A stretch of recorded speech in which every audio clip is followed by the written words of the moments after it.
Magandang araw mga ka-angels, ating puntunghayan ang pinali ng ating kwento na pinamagatang mga bakas ng kahapon. Pero bago tayo magpatuloy, paki-like po ng ating video, paki-click na rin po ang subscribe button, ganun rin ang bell icon para lagi kayong updated sa mga parating ko pang uploads. Hindi na tumigil sa pagsigaw si Consuelo. Halos magwala ito. Habang mahigpit na pinipigilan ni Don Samuel ang mga kamay nito.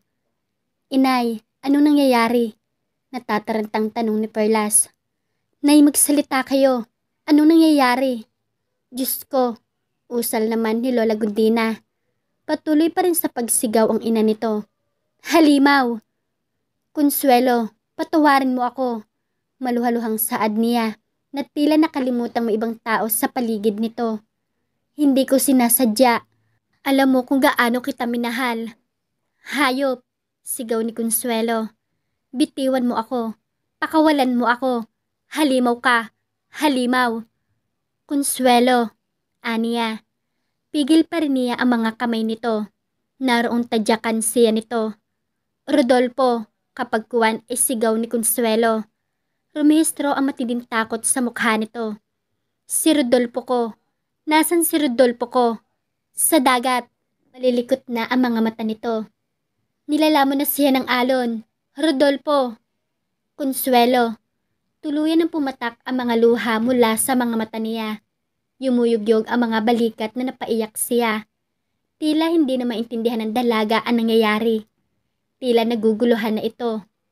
Hayop ka, sigaw ni Consuelo habang nagpupumiglas ito sa pagkakahawak niya. Hayop ka. Bitiwan mo ako. Consuelo, patawarin mo ako. Paulit-ulit na sabi niya. Patawarin mo ako kung nagawa kitang halayin.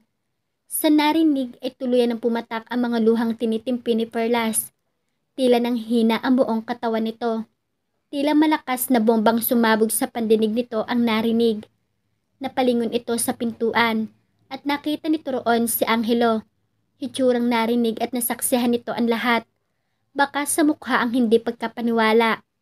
Patuloy sa pagsigaw si Consuelo. Kumilos na si Dr. Ballesteros at may itinurok dito. Nagsisisigaw pa rin ito sa hanggang sa alalayan na ng doktor at ng ibang maids para dalhin sa kwarto. Sumunod sa mga itong umiiyak na si Lola Gundina.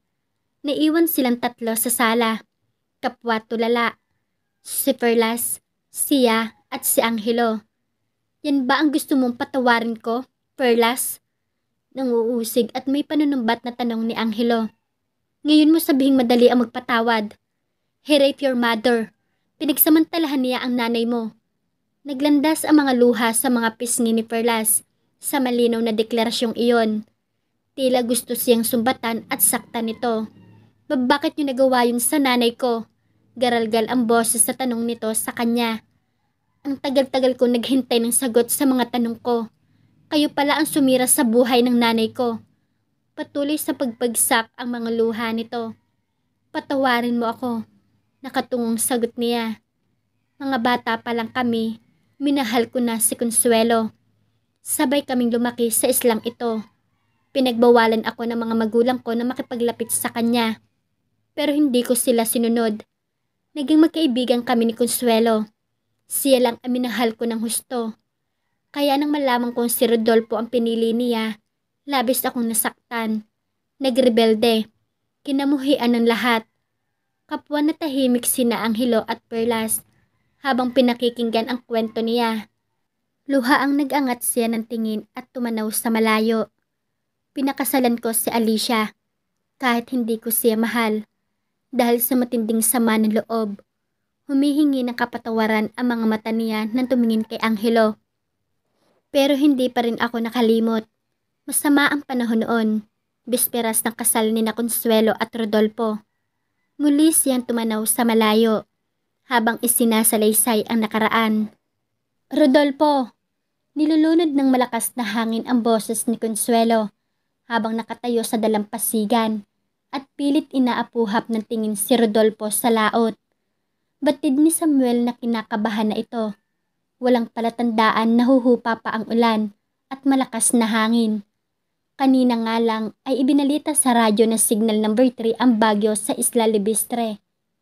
Rodolfo, tama na yan, sigaw uli nito. Hindi na baliwala tayong gaanong maihanda sa kasal natin bukas. Madilim na ang paligid ay hindi pa rin ito umaalis sa tabing dagat. Ni ulo ni Rodolfo ay hindi pa nito natatanaw. Diyos ko po, Diyos ko po, huwag naman po sanang mangyari ang kinatatakutan ko. Ituro niyo po sanang makabalik si Rodolfo at matuloy ang kasal namin bukas. Parang awa niyo na. At mukhang dininig naman ang panalangin ni Consuelo. Maya-maya nga lang ay maaaninag na ang isang taong lula ng bangka. Rodolfo, nabuhayan ng loob na sigaw nito. Bigla itong nataranta. Parang noon din ay gusto na nitong lumusong sa dagat at salubungin si Rodolfo. Pero nakakatakot ang dambuhalang mga alon. Kung papaano ay napangiti na ito nang matanaw ang pagkaway ni Rodolfo. Consuelo! Malakas na sigaw ni Rodolfo. Hintayin mo ko. Oo, Rodolfo. Ganting sigaw ni Consuelo. Hihintayin kita. Matutuloy ang kasal natin. Magiging masaya ta. Pero hindi na nito natapos ang iba pang sasabihin na matanaw ang dambuhalang alon sa likuran ni Rodolfo. Rodolfo, biglang parang nagkaroon ng bikig sa lalamunan nito at hindi na makasigaw. Bukod doon ay parang napako ito sa kinatatayuan at hindi makagalaw. Bago pa ito makakilos ay nakita na nito kung paano nilamon ng dambuhalang alon si Rodolfo. Sa isang kisap mata ay hindi na makita si Rodolfo. Rodolfo, usal ni Consuelo habang bumabaybay ang luha sa mga pisngi nito. Rodolfo, halos wala na itong lakas. Rodolfo, sa wakas ay nagawang isigaw nito sa kapagkuwan. Rodolfo, luhaan lumusong ito sa tubig. Mukhang balak hanapin si Rodolfo. Pero mula sa pinagtatago ang puno ay lumantad si Samuel at hinila ito. Bitiwan mo ako, luha ang sigaw nito. Susundan ko si Rodolfo. Susundan ko si Rodolfo. Akin ka, Consuelo. Sabi niya, nasabik dito. Noong ko pa sinasabi sa'yo, hindi ba? Ako ang lalaking para sa'yo. Ako lang. Sa kanya kinaladkad si Consuelo sa likod ng batuhan. Bitiwan mo ako. Rodolfo! Rodolfo! Paulit-ulit lamang na nilunod ng hangin ang mga sigaw ni Consuelo. Walang awang nilapastanganan niya ito sa batuhan at wala itong nagawa. Saglit na naghahari ang katahimikan nang matapos sa pagsasalaysay si Don Samuel. Luhaan na ito. Kung may maririnig man, tanging mga hikbi iyon ni Perlas. Hindi pa rin makapagsalita o makakilos sa kinatatayuan si Angelo, na waring hindi rin makapaniwala sa mga narinig. Nakatungo si Don Samuel na muling magsalita. Nang malaman kong buntis si Consuelo, inisip ko agad na bunga iyon ng kahayupang ginawa ko sa kanya. Napalunok si Perlas at lalong nanuyo ang lalamunan sa narinig. Nasabik akong makapiling ang bata. Pagpapatuloy nandun. Nang mabalitaan kong ipinanganak na siya ni Consuelo, gustong-gusto ko nang pumunta sa bahay niya para makita ang sanggol. Pero natakot ako. Natakot ako mabunyag sa lahat ang ginawa ko kay Consuelo. Tinis kong wag lumapit sa batang iyon hanggang siya lumaki. Unti-unting nag-angat ng mukha ito at luha ang sinalubong ang mga mata niya. Hanggang sa wakas ay nagkalakas loob akong lapitan siya sa may tabing dagat. Binili ko lahat ang mga paninda niya at ganoon na lang ang kaligayahan ko nang umiti siya sa akin. May mapait na ngiting gumuhit sa mga labi nito. Gumawa ako ng paraan para matulungan siya. Walang gabing hindi ako dinalaw ng isang bangungot. Ang nangyari sa dagat, ang ginawa ko kay Consuelo. Nawalan ako ng pagkakataong itama ang lahat. Ngayon lang. At sana mapatawad mo ako, Perlas. Anak. Inabot nito ang mga kamay niya at pinisil iyon. Patawarin mo ako. Muling tumulo ang mga luha sa mga pisngi nito. Patawarin niyo ako ni Angelo. Ikaw ang sinasabi kong nawawala kong anak. Hindi ka nawala, Perlas. Nandiyan ka lang. Pero patawarin mo ako kung hindi agad na iparamdam sa'yo ang pagmamahal ko bilang ama mo. Noong ko pa gustong ipagamot ang nanay mo. Pero natakot akong mabunyag ang lihim na matagal ko nang itinatago. Nako ang dahilan kaya nasira ang buhay niya. Hilam na sa luha ang mga mata niya. That's not true, Papa. Luha ang sigaw ni Angelo. Tell me you're lying. Hindi kami magkapatid ni Perlas. Hindi. Sana matutuhan mong tanggapin na ako pa rin ang papa mo at kapatid mo si Perlas. Halos pabulong na sabi ni Don Samuel kay Angelo. No, malakas sa sabi ni Angelo bago patakbong lumabas ng bahay. Angelo, come back! Tawag ni Don Samuel dito. Pero hindi na bumalik si Angelo. Hindi pa rin siya makakilos sa kinauupuan. Kung hindi pa niya nakitang napasapos sa ulo si Don Samuel at bumagsak sa sahig, ay hindi pa siya aahon sa kinauupuan. Don Samuel! Sa pagsabog ng katotohanan, hindi na rin bumalik sa dati ang buhay ni Perlas o ni Angelo. She learned that Don Samuel was terminally ill. Pinilit pa rin itong mailagak sa mental institution ang kanyang ina upang tuluyang gumaling. At habang naghihintay ng takdang araw sa paglisan nito, matyagang inalagaan niya ang matanda na natutuhan na rin niyang ituring na ama.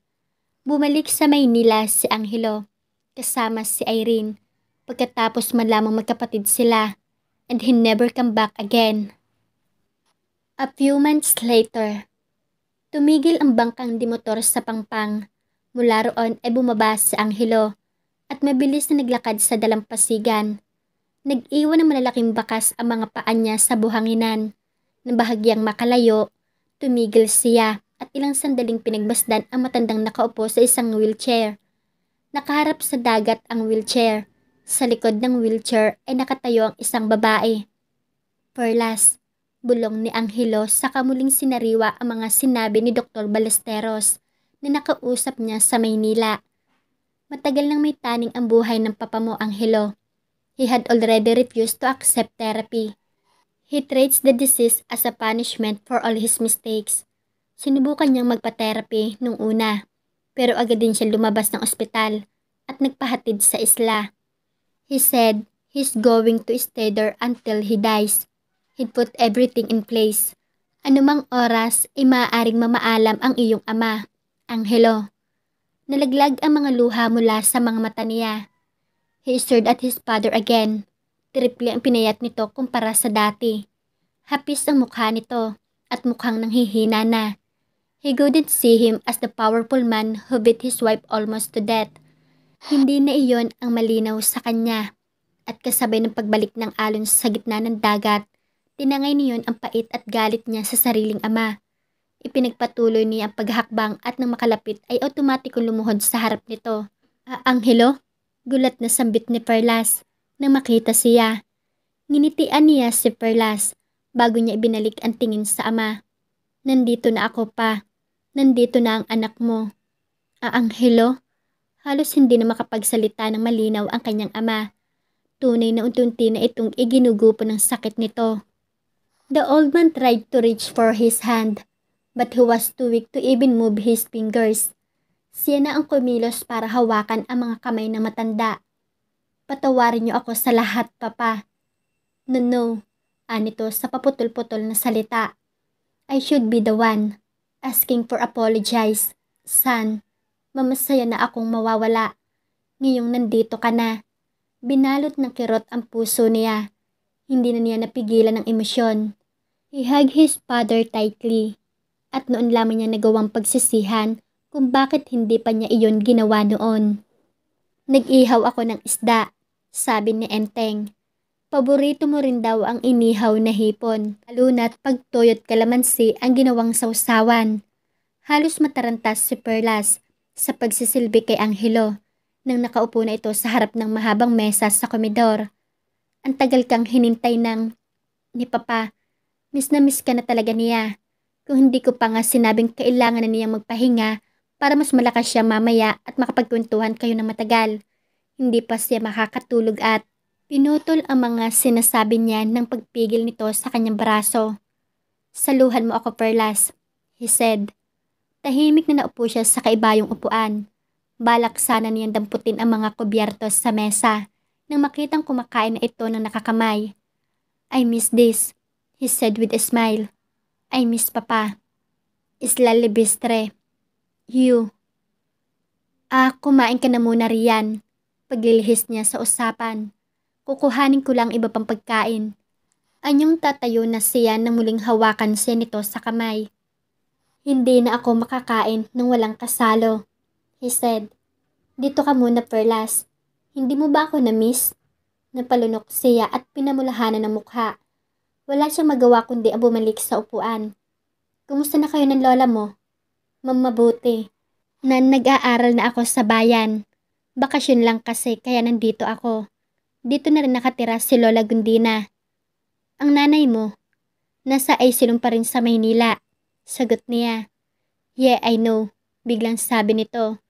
Bakit ko pa nga ba na itanong? Alam ko naman ang sagot. Regular ko nang binibisita ang nanay mo sa Isilong. Simula na magkita kami ni Dr. Ballesteros. Sa kanya ko nalaman ang tungkol sa sakit ng papa. Ipinaliwanag na rin sa akin ng doktor na tumitingin sa kanya sa Maynila ang lahat. Bakit mo binibisita ang nanay? Hindi niya napigilang tanong. Dahil alam kong nanay mo siya. Dahil may gusto akong malaman. Dahil hindi ako naniniwalang magkapatid tayo. Biglang napaahon siya sa upuan. Hindi pa ba malinaw sa iyo ang mga sinabi ni Papa? Yosong tanong niya. Bunga ako ng paghahalay niya kay nanay. Anak niya ako. Magkapatid tayo. Tigilan mo na to. Akmang aalis na siya. Pero nahagip nito ang braso niya at kahit anong pagpupumiglas niya ay hindi siya pinakawalan nito. It's not what I feel, Perlas. Sinserong sabi nito. Hindi ko yun maramdaman. Iba ang nararamdaman ko nung una tayo magkita. Iba ang nararamdaman ko ngayon. I tried to stop myself from feeling this way. Pero hindi ko kayang kalimutan ka. Sana kung kaya kong gawin yon, matagal ko nang binalikan si Irene. But I don't love her anymore. Ikaw ang mahal ko. Nabasa ng luha ang mga mata niya. Kung nagsasabi ito na totoo, naiintindihan niya kung ano ang nararamdaman nito. Dahil ganun din ang nararamdaman niya. Ganyan ang nararamdaman mo dahil magkapatid tayo. Pilit pa rin niyang pagpapaniwala sa sarili. Magkadugo tayo. No, pagmamatigas nito. Ituring mo na akong kapatid dahil ganun na ang turing ko sa'yo. Gawin mo yan kung minatitira ka pang paggalang sa papa. Pagkasabi niyon ay mabilis na hinila na niya ang kamay mula sa pagkakahawak nito. Pero bigla siyang kinabig nito at siniil ng halik sa bibig. Itinulak niya ito at sinampal ito ng malakas. Bastos ka pa rin. Maluhaluhang singhal niya. Walang respeto. Gagawin kung anong gusto. Para sabihin ko sa'yo, tanggap ko ng ama ang papa mo. Ipinapaasikaso na niya sa abogado ang mga papeles para maging libistra ako. Perlas, mabilis na tinalikuran na niya ito. Pagdating sa likod ng bahay, isakala mo niya nagawang pakawalan ang tinitimping luha. Masagana ang buhay niya sa bahay na iyon. Hindi na siya namumroblema para maipagamot ang kanyang ina. Pero bakit hindi siya masaya? Hindi siya masaya dahil nararamdaman niya sa kabituran niya na may nararamdaman pa rin siya para kay Angelo. Mahal niya ito. Hindi bilang isang kapatid. Mabilis ang paglipas ng mga araw. Pumanaw na si Don Samuel. Kagustuhan nito na i-cremate ang mga labi nito at itapon sa laot na siyang tinupad ni Angelo. Wala na si Papa. May mahihimigang lungkot sa tinig ni Angelo. Tahimik na tiningnan lang ito ni Perlas. Lulan sila ng bangka kasama si Lola Gundina at ang iba pang malalapit na tao kay Don Samuel. Katatapos lamang nilang isaboy sa dagat ang abo ng yumaong matanda. Ngayon ko lang naramdaman ng husto kung gaano ako nasabik sa kanya. Patuloy ni Angelo, na kahit halos isumpa ko siya noon, may isang bahagi pa rin ng puso ko ang nagsasabing mahal ko pa rin siya. I really miss my father. At oo, Perlas, malaki pa rin ang respeto ko sa papa. At para patunayan yon, malungkot na bumaling ito sa kanya. Iiwan ko ang isla. Iiwan kita. Pinag-aaralan kong tanggapin sa malayo na ito ang kapalaran natin dalawa. That you are my sister, and I should treat you as one. Automatikong nabasa ng luha ang mga mata niya, kasabay ng pagguhit ng kirot sa puso niya. Pero dapat pa ba siyang tumutol? Iyon ang tama. Iyon ang nararapat.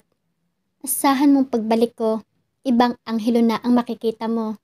Lalong dumilim ang anyo nito. Ibang Angelo na. Muling itinuon nito ang paningin sa malayo. Pagkatapos niyon ay hindi na ito nagsalita pa. Namalaya na lamang ni Perlas na nakatayo siya sa tabing dagat. Hinahabol ng tingin ang papalayong helicopter na kinalululanan ni Angelo. Daman-daman niya ang sakit. Pinalabo ng luha ang paningin niya. Unti-unting lumiit sa paningin niya ang helicopter. Iniyakap niya ang mga kamay sa dibdib at tuluyang napaiyak. Angelo. Makalipas ang 1 taon. Good morning, Philippines. Napabalikwas ng bangon si Perlas sa narinig. Kanina pa siya gising, pero nanatili siya sa kama at nagmumuni-muni. Napaniginipan niya si Angelo na nagdaang gabi. Kaya ba bigla na niyang narinig ang boses nito kanina? Oo, hindi pa rin nawawala sa isipan niya si Angelo. Hindi siya pumayag na tuluyang maging isang libistre. Hindi na baling hindi siya magkaroon ng karapatan sa mga iniwang kabuhayan ni Don Samuel Libistre. Siguro ay dahil umaasa pa siyang pwede silang magkatuluyan ni Angelo. Napabuntong hininga siya. Hinintay niyang muling sumigaw si Angelo. Pero nabigo siya. Dismayadong ibinagsak uli niya ang katawan sa kama at nagpatuloy sa pagmumuni-muni. Good morning, Philippines! Tinig uli ng lalaking iyon. Ha? Namilog ang mga mata niya at napabalikwas na naman ang bangon. 2 beses na niyang narinig ang pamilyar na boses. Hindi pwedeng guni-guni lang niya iyon. Nagsuot lang siya ng roba at lumabas ng kwarto. Nalabasan niya ang lola niya sa terrace. Lola, narinig niyo yon?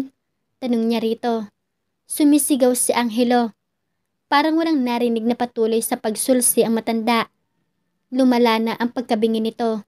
Sinubukan niyang ipagamot ito, pero ayon sa doktor ay dala na rin iyon sa katandaan kaya hindi na madadala sa gamot. May pinapagamit siyang hearing aid dito, pero parating iniiwan lang na matanda sa kwarto. Good morning, Philippines! Muling sigaw ni Angelo. Ayan, Lola, narinig ko uli. Patakbong bumaba na siya ng hagdan at halos madapa sa pagtakbo patungo sa pinanggalingan ng sigaw. Sa tabing dagat iyon nagmumula. Sa lugar kung saan siya madalas mamasyal noon kasama si Angelo.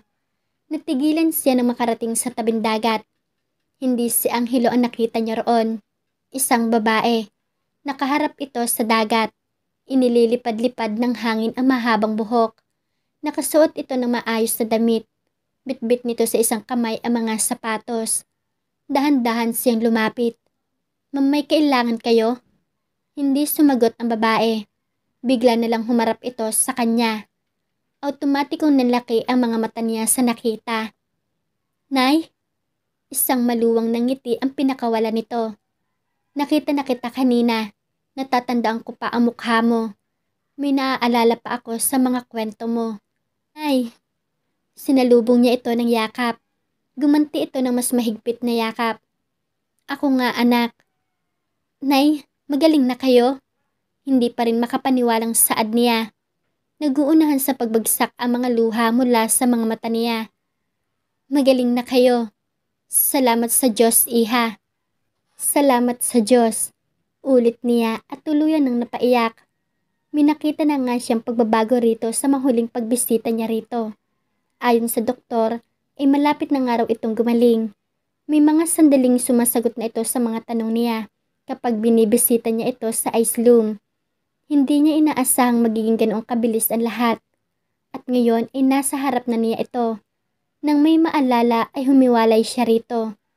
Sino naghatid sa inyo rito? Kasama niyo ba si Dr. Ballesteros? Umiling ito.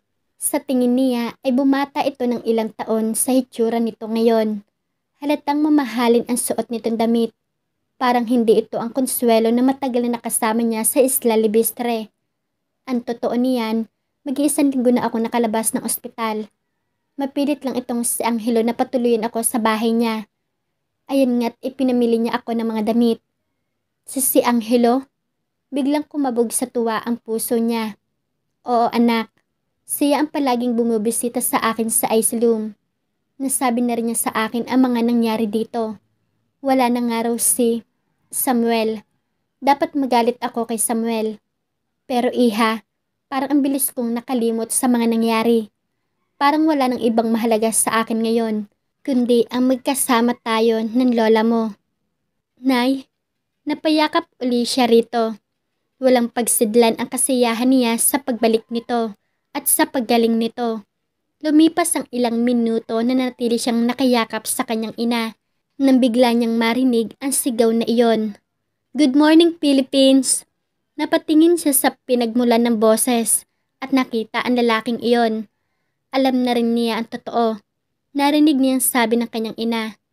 Hindi mo siya kapatid. Ibinalik niya ang tingin dito. Hindi kayo magkapatid ni Angelo. Bago pa ako nahali ni Samuel, ipinagbubuntis ko na ang bunga ng pagmamahala namin ni Rodolfo. Nabasa ng luha ang mga mata niya sa narinig. Si Rodolfo ang totoo mong ama, Perlas. Sa narinig ay tuluyan niyang hindi napigilan ang sarili. Excited na tumakbo siya patungo kay Angelo. Angelo!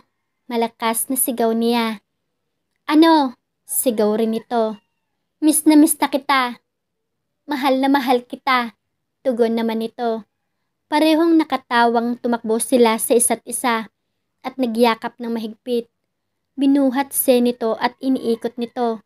Hindi na kailangan ng maraming salita para magkaintindihan sila. Puso lang nila ang mag-usap ay sapat na. Nang ibaba siya nito ay tumakbo siya ng mabilis palayo rito. Hinabol siya ni Angelo. Maririnig ang masasayang hagik-hikan nila. Nag-iwan ng maraming bakas ang mga paa nila. Karamihan sa bakas ay binura ng alon. Karamihan ay naiiwang nakaukit sa buhanginan. Katulad ng masasakit na alaalang nabura sa kanilang isipan. Ang pumalit ay masayang alaalang punong-puno ng pagmamahal. At dito na po nagtatapos ang ating huling kabanata ng ating kwento. Samahan niyo po uli ako sa mga susunod ko pang kabanata.